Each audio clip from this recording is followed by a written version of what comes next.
Hello and welcome back to Woodhill Park. As my layout is a 360 degree layout, which is pretty much landscaped all the way around, I've got certain things that I have to pay attention to and are quite difficult to finish off, and one of these being certain corners on the layout. So this one is all about me trying to improve a corner that is pretty unsightly and needs some work. So here's the video. Hello and welcome back to Woodhill Park.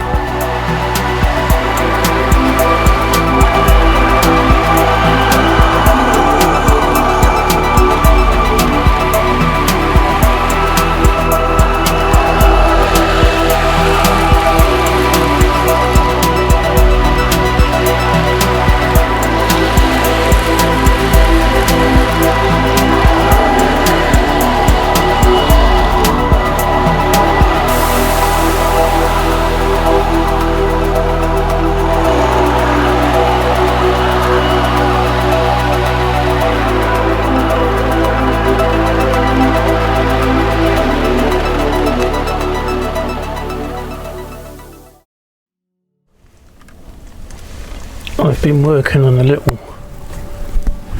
sort of engine shed extension just to swallow up the locos at this point and make it believable that it's a little workshop that goes into the background.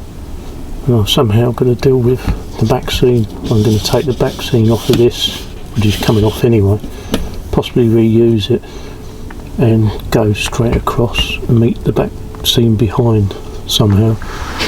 That's going to be fun and games doing that, but hopefully I can make it look a little bit less disjointed than it is at the moment. As this maintenance shed is just going to be part of the back seam really, it's a bit of a flimsy construction. Going against a lot of my principles because I don't like cardboard models that much, but it's basically going to be part of the back seam, so it's just a bit of scenery, so just to fill a gap and make it believable that the locos disappear into this shed. So it's just put together with a bit of foam board and erodited together, a bit of brick paper I'm going to weather, and I've used 2 street lamps that I've bent into shape, just shortened them, bent them into shape and sort of give them a bit of an S-bend as they come out the brickwork, so that there's the appearance of 2 floodlights at the front of it. A bit rough and ready, but as I say, it's going to be right at the back, not really noticeable to that extent really. It's just going to just merge with the back seam. I'm going to weather it with some Tamiya weathering powders and add some more bits of detail and stuff, just to give it a rundown sort of rugged look really, just to make it merge in the back seam. I've now added some bushes and creepers up the side of it and sort of coloured it a bit like I did my embankment, just so that when it goes back in to the scene it blends a bit with just undergrowth growing on it. I'm now getting ready to ballast all this area, which I haven't ballasted, and I've been waiting to do this bit. And even though most of this track that goes down to the lower level is out of view, I do want to ballast it. So I've put a load of masking tape to hold the ballast from spilling over, and also it's worth putting bits of tape, even if it's just masking tape, across any gaps to stop you losing ballast down gaps and holes between the cork or the woodwork generally.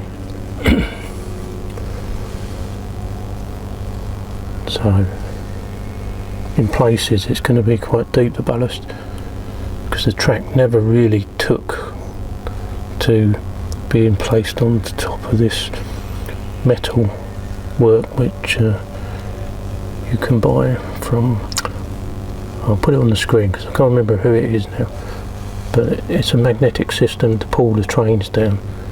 I never did use it, but it made it awkward to pin the track down, so some of it's not that sort of held down that well, but it's naturally sat like this for a while, and I've had no derailments.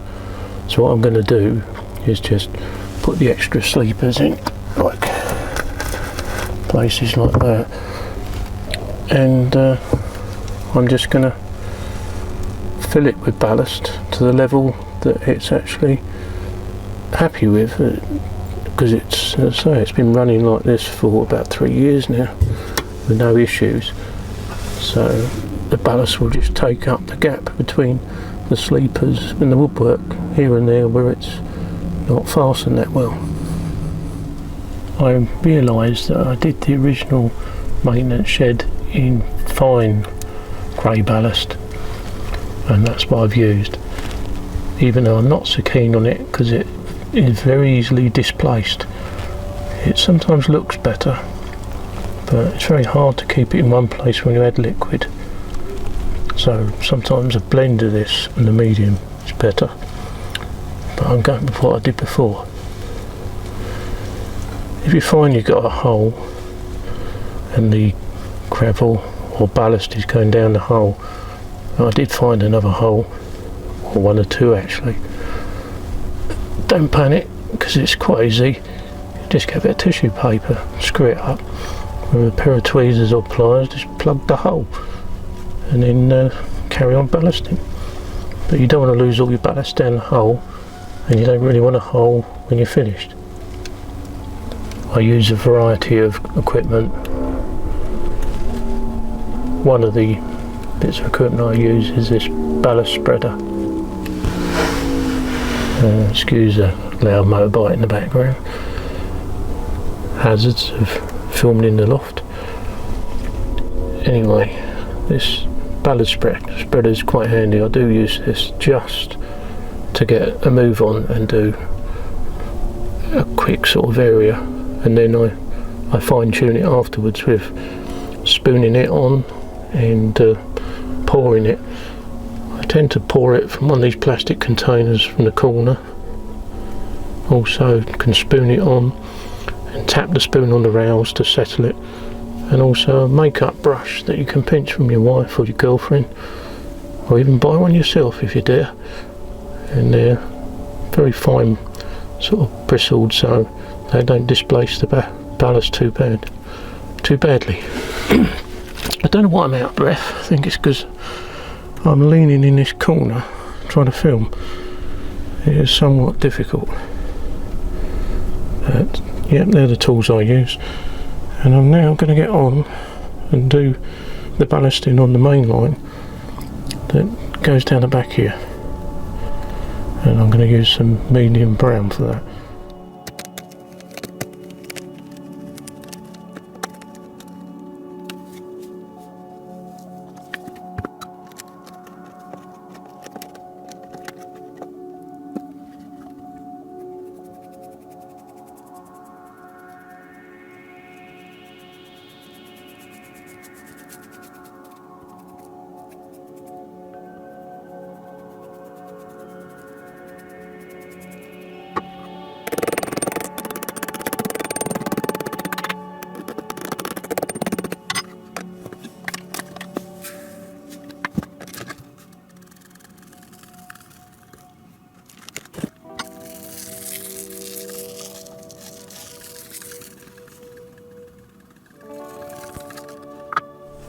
I'm pleased with how it's come out so far, and I'm getting ready to add the glue, and I've got most of it off the sleepers, and every so often it's quite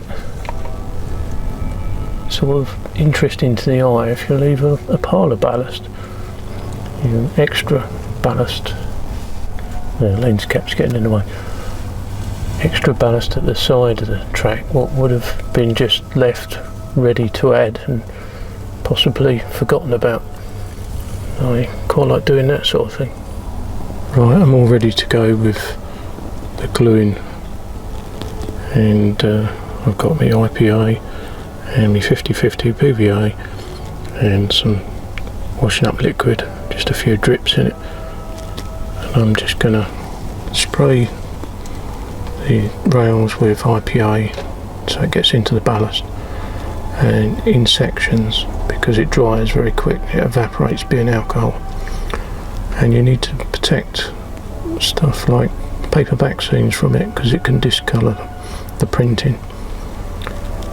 So I've got that protected, and even though I'm not going to film this because it's too difficult, I'm now going to spray the rails and add the glue.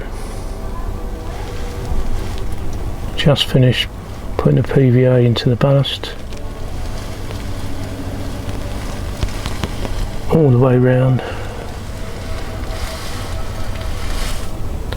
and the masking tape did a good job of holding it all in place and not letting it flow off the edge, as I've got to build up the landscape behind up to the backboard eventually.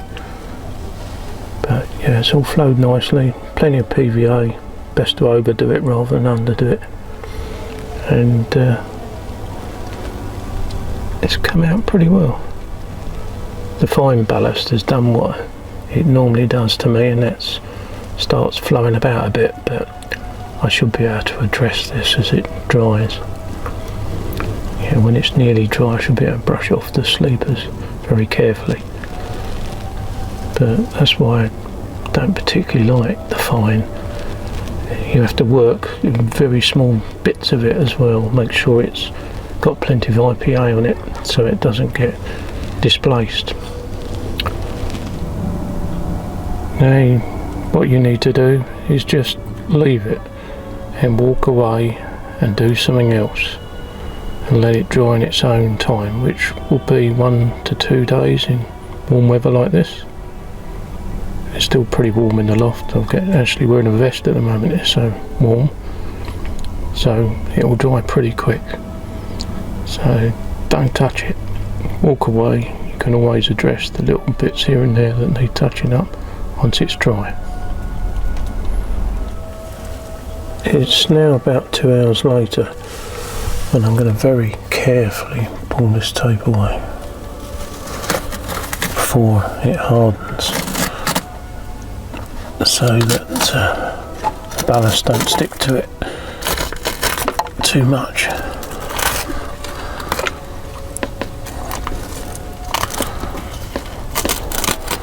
And it doesn't matter if a little bit is missing because I'm going to landscape behind it anyway.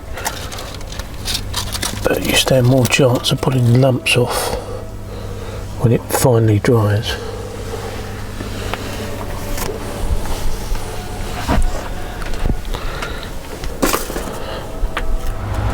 Now I've pulled the tape off around that outside edge, only the outside edge, leaving the other pieces of tape intact until it's dry. I've now got my fan on the go to dry it as quick as possible, as airflow over the top of the ballast improves the drying time. It's started to take shape now, and I'm going to go ahead and let this dry and get back to it later. I've also been adding a bit of turf and then bushes that I saved from my tunnel update, bushes that were just going to go to waste, but random bushes are always useful to be reused on the layout, so I've reused these bushes.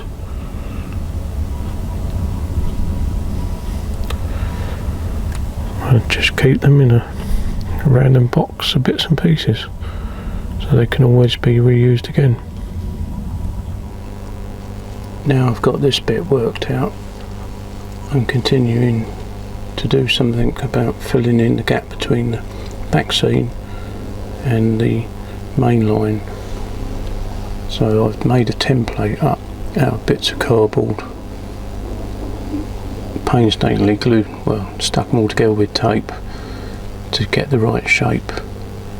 And I'm going to take this away and overlay some loft insulation,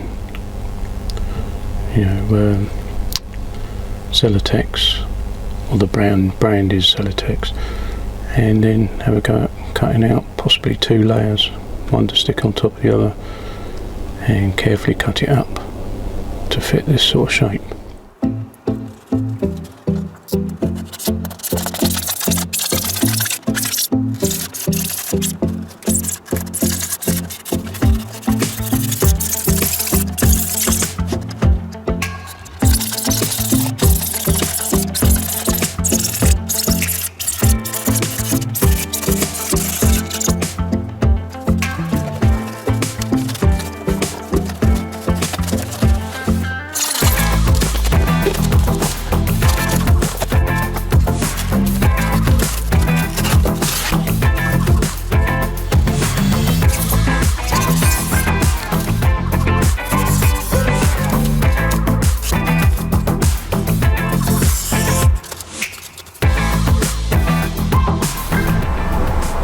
I've just tried it in place, and after a few cuts around,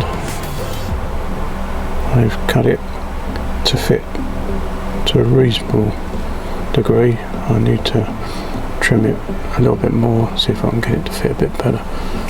But I'll put another layer underneath this just to raise it up, and then go to work doing some landscaping on it and try and make it a separate item that I can put in and take out.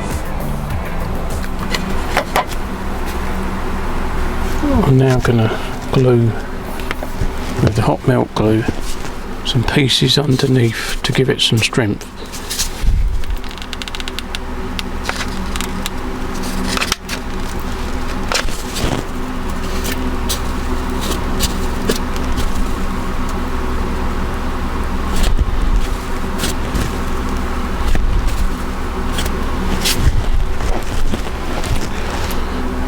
This will raise it up and give it some height, but without wasting another layer of foam other than odd bits I've got. Putting some more glue in the gun. Right.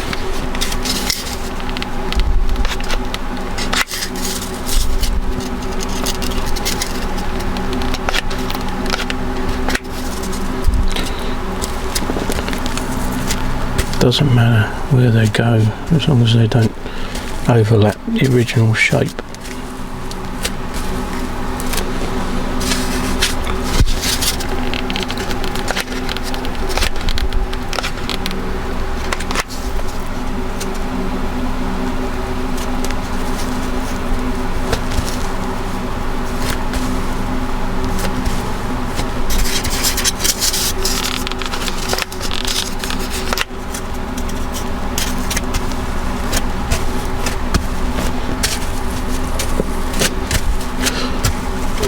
It's a way of not wasting bits really, and that will hold it up in that corner. Whoops, gotta be careful I don't get any of this on the carpet. And it'll be slightly raised and I'll be able to carve it to some sort of shape. I've not decided whether I want it to go up or slope down as it goes away into the scenery. I have to work that out. On trying it in place, it's quite raised, so I think I will go for an incline up towards the background, and then I can line this with a load of trees and hopefully it will blend and just go off into the distance.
The insert piece is now dry with all the grass and build up the turf on it. It's now dried. I've just vacuumed it to take any loose bits off, especially the static grass, because that will go into your locos and get spread all over the track and get into the workings of the locos. So this is ready to pick up and put in place, and we'll see if it fits. Right, let's have a go at fitting it. It's still a very delicate thing because it's made with foam insulation and just covered in sculpt mould really, and it may not be entirely dry deep down, but it's dry enough to actually handle. But you've got to be careful with it, and let's see if it fits in place after all this work.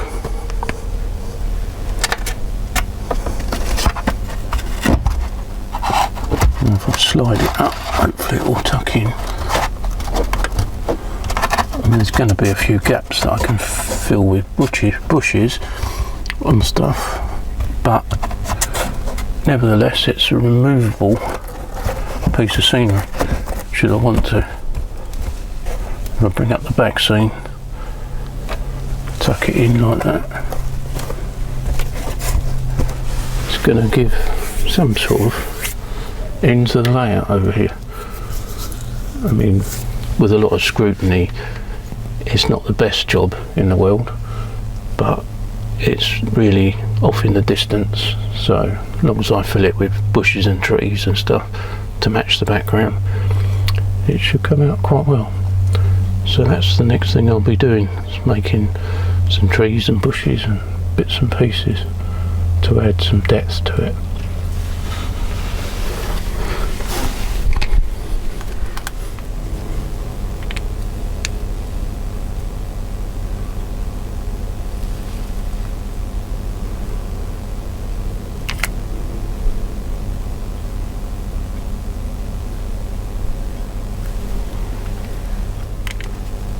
And what's also important, which I neglected to mention, is to run a carriage down here to make sure there's no interference between the bank and the edge of the coaches going round, because it may have changed the distance by adding a little bit of plaster here and there. So I better run a coach round and see what it's like. A Mark III coach is generally the longest coaches I run on the layout. There are exceptions. So as you can see, this runs freely around here, no interference with the bank, and that gives me confidence I'm not going to have any issues. I mean, this area is by no means prototypical, it's just finishing off a corner of a layout that is a loose end really, and I don't really know what to do with it other than make it scenic to give it some depth when you look this direction on the layout. So this is what I've come up with really. I can always change because it is somewhat temporary, as you can remove it all.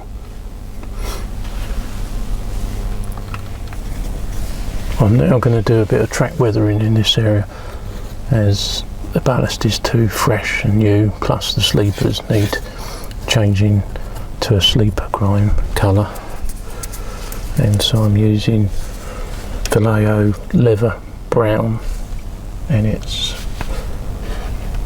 diluted down with some acrylic thinners, and I'm using my battery airbrush. So here we go, just a light dusting, mind, not going mad with it.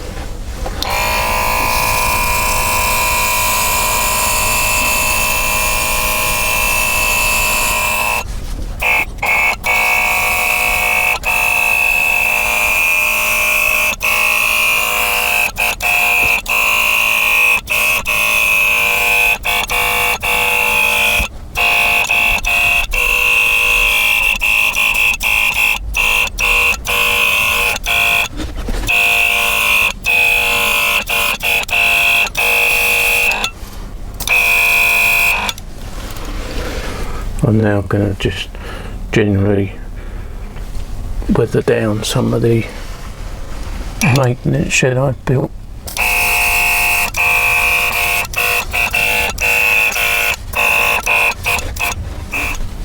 I've also got the track, the main track that goes down to the bottom station and loop, and I've got to do that, just a light weathering,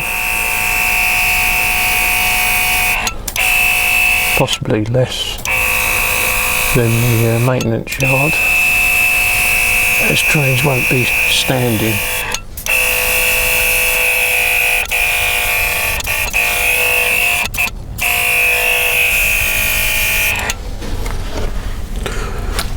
Right, that'll do.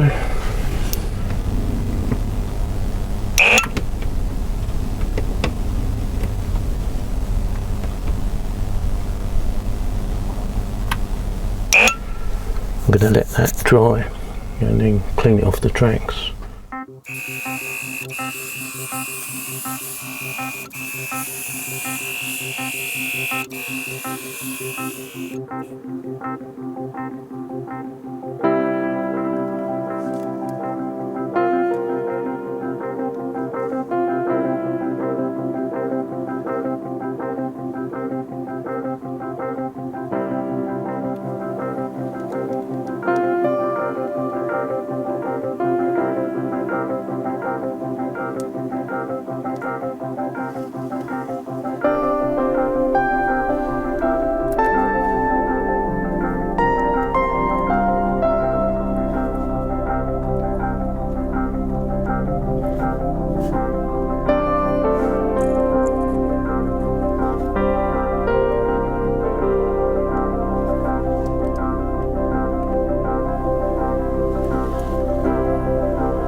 I've been struggling to work out a scenic break down here, as the backing sheets don't match each other, and initially put a tree there just in the gap, and I thought that looks rather stupid because unless it's a giant redwood it doesn't really fit in, as chimneys in the background look dwarfed by the tree. But I still got a dilemma. I wanted to finish the back scene with some sort of scenic break, and I'm still not that happy with it, but I've gone for a chimney sticking there. But the trouble is it's a bit too close, it's a bit in the foreground, which makes it look a little bit like it's on top of this building, as it actually is on the corner a touch.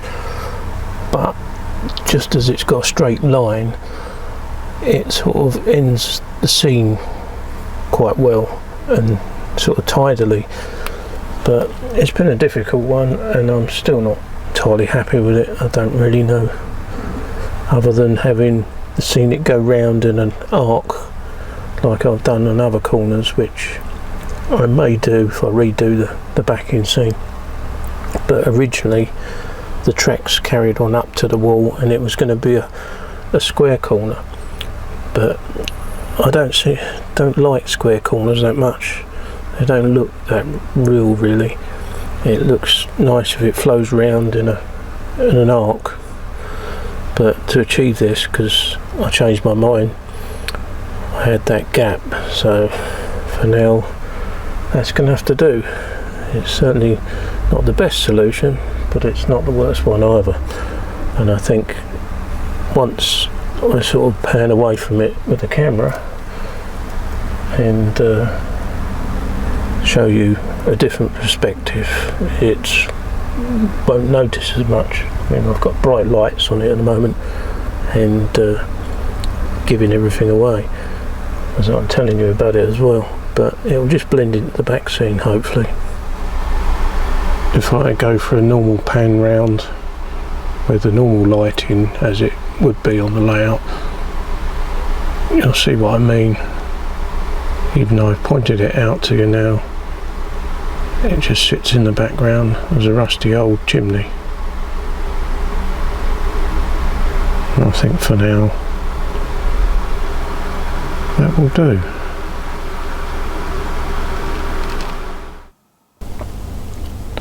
And as you can see, I didn't leave it there. I then had to go up playing about making up a tunnel out of bits and pieces of junk and added it into the scene. So it's not finished and probably never will be, as I keep adding bits and pieces. Thanks for watching and subscribing, and I'll see you again next time. Bye for now.